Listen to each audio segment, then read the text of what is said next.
আমি প্ৰথম কথা হ'ল লেতেৰা বস্তু যদি ভিতৰত নাথাকে তেতিয়াহ'লে প্ৰথম আৰু প্ৰধান বস্তু হৈছে আমাৰ গেছৰ প্ৰব্লেম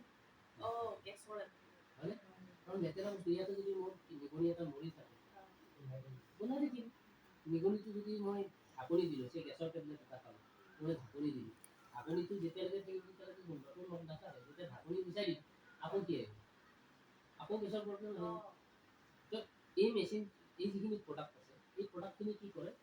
ঢাকনিটোও নহয় ই নিগনিটোকে গুচাই দিয়ে তাৰমানে আমাৰ ভিতৰত লেতেৰা বস্তু থাকিব আৰু লেতেৰা বস্তু যদি নাথাকে গেছৰ প্ৰব্লেম থাকিব নেকি একদিন যদি লেট্ৰিন ক্লিয়াৰ নহয় তেতিয়াহ'লে আমাৰ পেটটো বেয়া লাগিব গাটো ভাল নালাগে